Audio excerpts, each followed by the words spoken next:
I'm here on my magical thing with the fabulous Andrieh Vitimus, who I know as magician, author, teacher, speaker, voodoo initiate, host of the Deeper Down the Rabbit Hole podcast.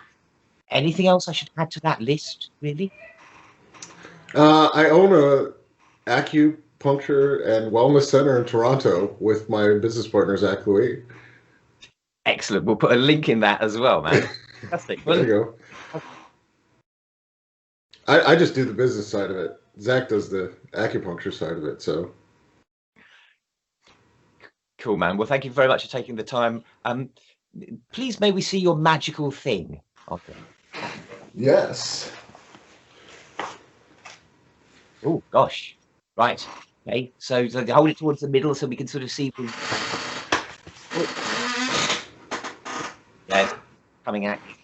And then this one's sealed, so aha. I'll explain why too in a second, but I'll open it up a little. So this one,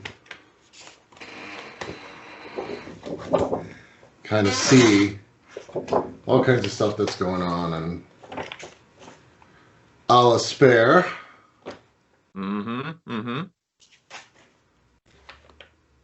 Oh yes.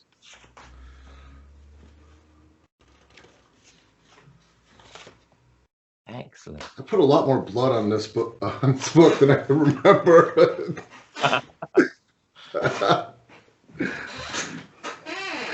Yeah, so this particular one, the skull one, is supposed to be the bad stuff, a book of binding inner demons and external demons. So all of these are kind of like what I'm doing is I'm writing the demons into stories and then throwing in glyphs that I have into them. So they have a parallel universe to live in outside of mine. So I don't necessarily destroy them per se, because I try to alchemize those parts of myself or bad luck that's occurring. But then I do try to actually like give them another space to live so I can deal with them at a later time. Since for the last couple of years I've been having 2 jobs, I can't just drop everything and get into a massive, 3 hours alchemy session or like try to do something. Or if there's a particular, when I have a client and their entity is a little too troublesome to deal with, I kind of use this kind of, here's a story for you to exist in, and then pull them out of them into the story and write them into the story to get a better handle on a new spirit. I do this with new spirits too. If I meet a new spirit and I don't know what it is, I'll write it into a story so I can get a handle on it, kind of process it, and then it doesn't mess with my life because I've conceptualized these books as alternate realities.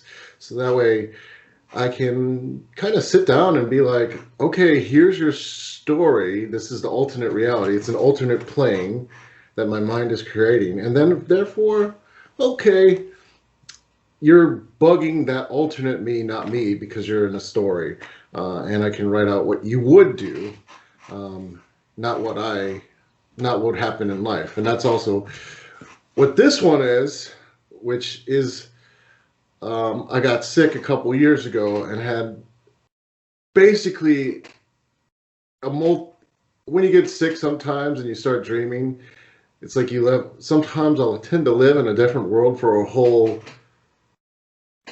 it'll go through like as a classic shamanic situation where you're sick in this world for like 3 days and you can barely get out of bed, like 1 hour a day just to go to the bathroom, and that's it. And you're in another world for like 30 years and time dissolutes. And the events that occurred in that dream, I did not want to deal with in this world. So I promised the entities involved, you would get a fictional novel. And this is the fictional novel that is not complete, but I will complete it. So this kind of giving things parallel universes, giving events that you don't really want to occur in life, fictional life, to actually not have them have a necessarily effect here, at least if from any sort of practical standpoint. So you're giving them an alternate pathway to have bad stuff happen.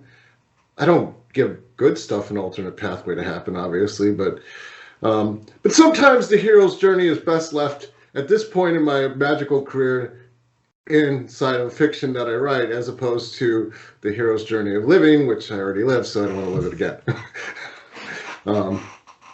And also, like, some of these I have where I write down parallels that I do intend to come into existence. And, you know, the way I actually do that one, those is like, I'll start with actually how things are going and make textual links to the actual world, like sympathetic links that are actually through the word and the description of exactly the world as I see it right now, and then kind of steered in a different direction as a magical kind of evocation of a different future that I will be going to. That's fantastic, man. Can we hold up the sealed book one more time, just to the middle of the camera? Let's have another look at that. The sealed reality. There it is. Which I could say some constraints of this particular story, because it's going to be written. I have to write this before I die, otherwise, that was the general agreement that came about. So this is actually, I've been for years trying to write a fairy book, and this comes as a result of that. I mean, of course, like I said, I work 2 jobs, so, you know, the writing is about like 1 hour a week, but, you know, because I teach data science and then, you know, work as a manager too, and then do occult stuff all the time. But this came as a result of meeting 2 more powerful kind of celestial level fairy-ish type entities that decided to make their acquaintance.